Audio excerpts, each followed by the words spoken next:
Okay. Listen, is this thing live? Is this thing live? Listen, man. Hey, this your boy Big Nate. This is a new show we're doing with the Lab Media and Public Relations Agency called the Progress Report. This show is basically to talk about a lot of the things going on political, business wise, in the community, across the country, across the city, across the state. You know, of course, we'll always have all our other opportunities to talk and have conversations. But the most important thing about this platform and my platform anywhere I go is to be able to have meaningful conversations and to make sure that we're controlling the narrative and telling the stories that we want to be told. I am so excited about the opportunity to work and collab with the monks, with my sister Jill, my brother Brandon, people who believe in you, people who add value to your life. And I've said this on my live earlier. I hope I add as much value to them as they've added to me. Listen, man, you don't get opportunities to do stuff like this all the time. Because if you did, everybody and their mama would be doing it. And baby, everybody ain't at the table. Everybody ain't at the table. I got a little elbow room in this table. So, I'm grateful for that, man. I just want to make sure I give my just due to the people who provide opportunity for us, man. And shout out to any and everybody who's poured into this to make this happen, man. We're grateful for you. And one way I believe in showing your gratitude to that is by offering good work, doing good work. So what we're going to do is definitely do good work. We're going to do good work, good deeds, good service for the opportunity that's been afforded to us, man. I want to start that off by having a conversation with a brother who has seen everything there is to see in a broken community. Yes, sir. Everything that he has, he's had his hand in a lot. A well-respected brother in this community, from the streets all the way to wherever you want to go. You know, he's been behind the walls for a while. He has respect there. And, you know, regardless of what you may think, what you may believe, there's still value in us all. And a true East Side legend, a true Palm Bluff legend. There you go. A true Arkansas legend. There you go. There you go. Huh? There you go. He got friends in high places and low. If you want to know, you can go. Listen, man, my brother, my big homie, my big dog, my OG brother Terry, Big Yogi Williams, baby. Big Yo, what's up, baby? Big Nate in the building. Hey, man, Big Yogi, man. Listen, we had one of these conversations before about 3 or 4 years ago on another platform. And I thought it was a good conversation, but I felt like we didn't get a chance to go in depth to your experiences and to some of the things and challenges that you've seen and lived through. And then to how you feel your experiences and those challenges add value to today's society. So for those who don't know, Terry Yogi. Well, first of all, let me ask you this. Where are you from, just to be exactly sure? Well, I'm going to say this first. I want to thank God for y'all having me on your platform. I want to thank the lab for having me. You know, I want to thank anybody and everybody that's listening. But I'm from Pine Bluff, Arkansas. Mm-hmm. I'm from St. John Project. I was born there. I was raised there. And it did its justice. You know, I got my good about it, and I got my, well, I ain't gonna say my bad about it, because all the bad was on me. So, project, because we got some good people. We got some people that made it out of there. That's successful, that's living good. Yeah. You know, that's why I'm gonna say it was on me. Yeah. I started at a real, very, very, very, very young age. To where, you know, to about, probably till I turned about 45 years old, I started understanding my wrong. What I thought my wrong was, I thought was right. You know, it wasn't right. You know, it wasn't right. So I know right from wrong. I'm gonna say the society right from wrong. You know? When you, what was some of the first earlier lessons when you started learning the right from wrong? Like, when do you recall your first hard lesson when you was like, oh, maybe I was wrong? Or your first time you bumped your head? Well, it took a long time. Like I said, I was up in age because, my run as far as the streets go and prison go,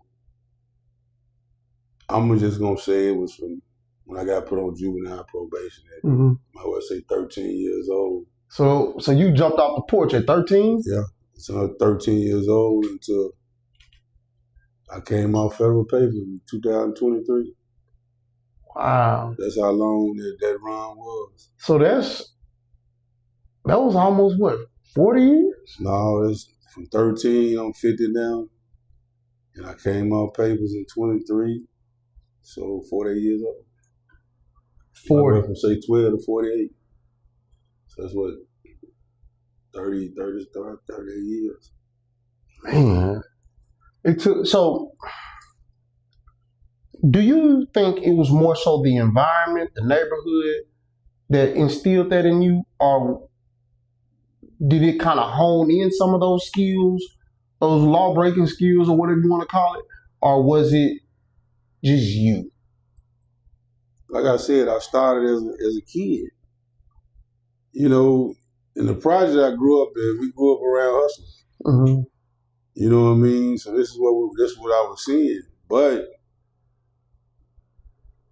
it came to a break. Like, I played for Blue Star baseball team, Little League baseball team. Who was all on that team?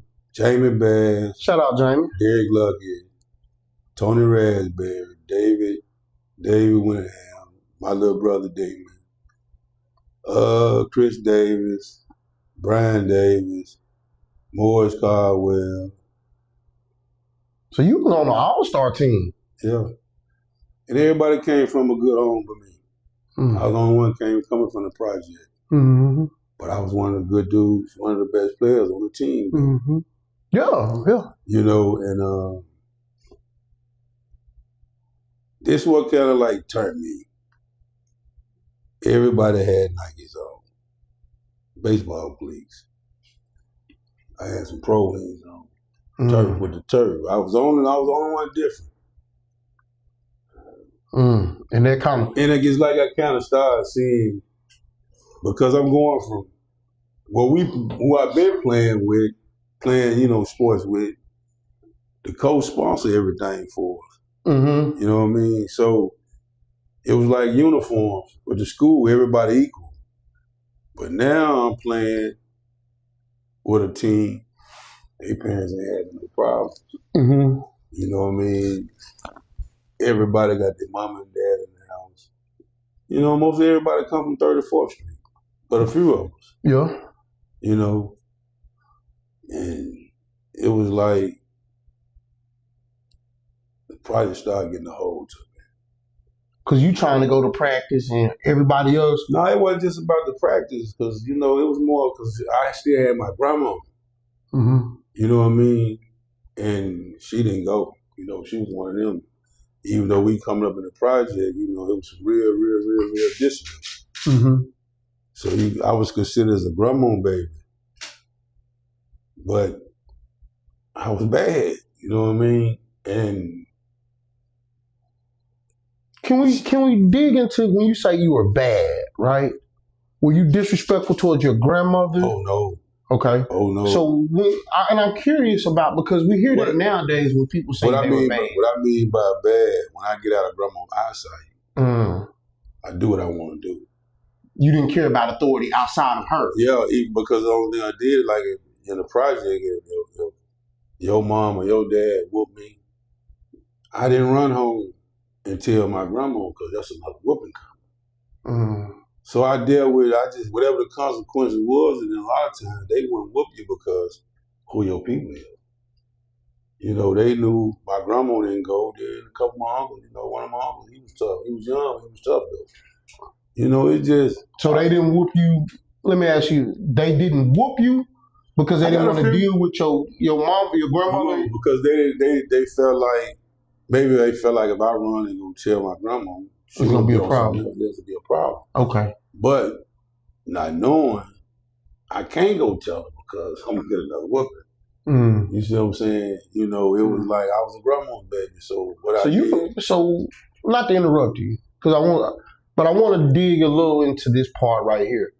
People were kind of seeing some of those challenges now, then with your parents, because like you said, they didn't want to say anything to you because they felt like it would have been a problem with your uncle or your grandmother. So they just let you go on about your business. Yeah. Okay. And do you get what I'm saying? Like how people nowadays, I ain't whatever, that little boy do whatever he do, I ain't saying nothing to him. That's they baby. I don't want no problem with them folks. And that's what's going on now. But it wouldn't be nothing about me being disrespectful to no grown people. They didn't play that out there. That's one thing they didn't play. You know what I mean? It'll be more, I'm picking on their child. And that would be the problem. But when my grandma died in 88, it was downhill. Is what you got right now? Ooh, baby. What you got right now? Did that create like a void or some type of trauma in you losing your grandmother? She was the first one to leave in life that I needed. So. Do you feel like you ever healed from losing her? No. Yeah. When you know somebody love you, you're young, they leave you.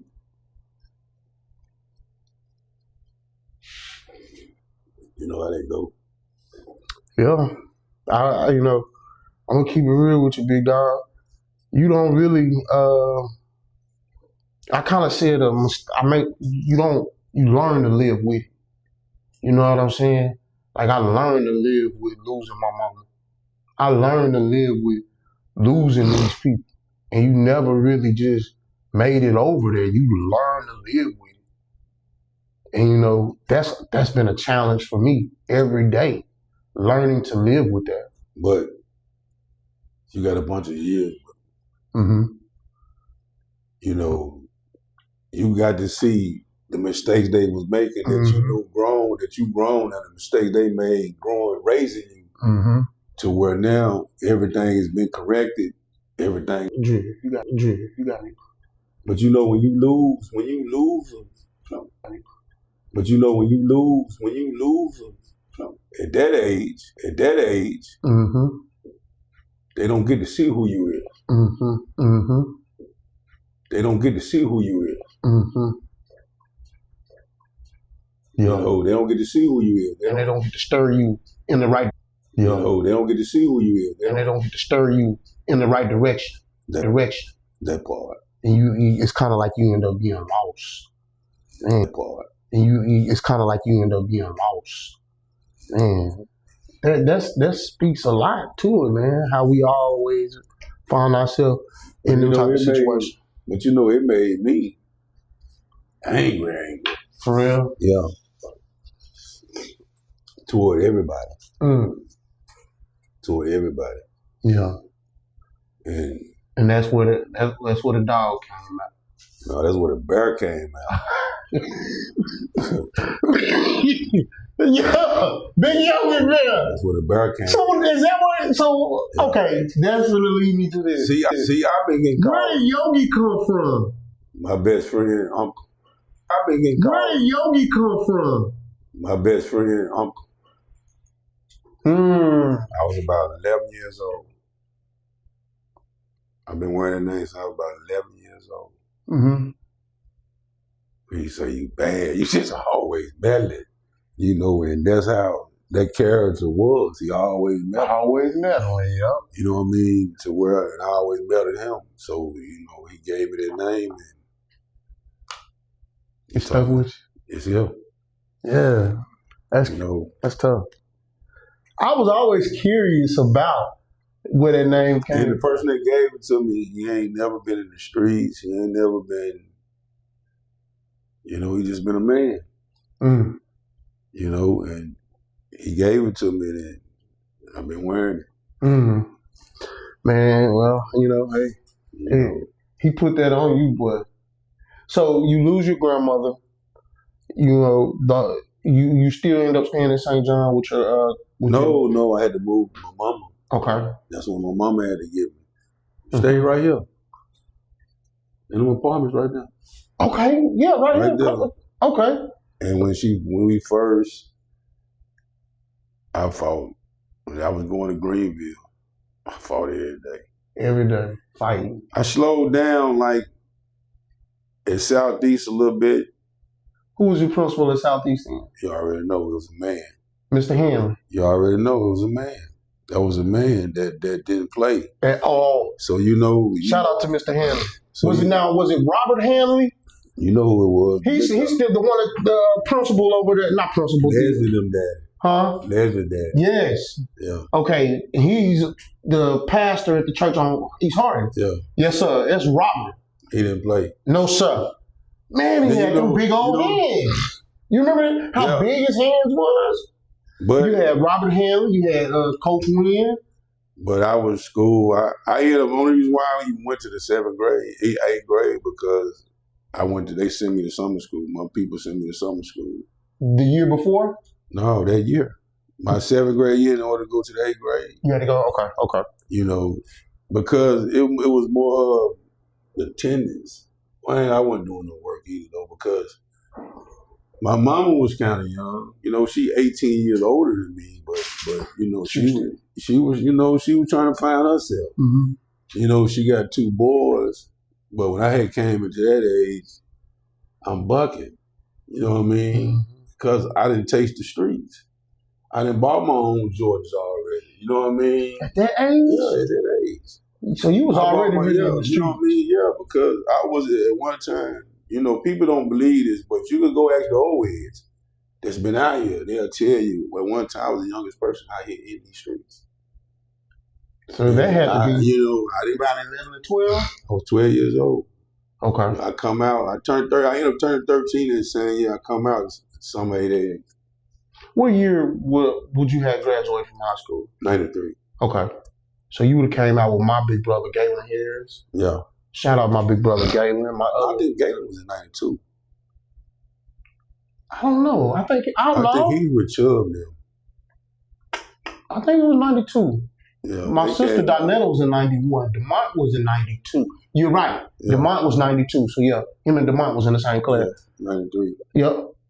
So you would have came out in 93. Me, Tory, Sedgwick West. Yep. That's his soul. Yep. That's them, Shanetta, Scribbling, them. And I got some people like with school. Yeah. They love me. Yeah. And one thing about the classes of Palm Bluff High School District, man, or Palm Bluff School District, especially then, we were all close. Like, I came out in 98, so all of us are extremely close. You came out with Cap? Yeah. Me, Cap, my best friend, Marcus Luke.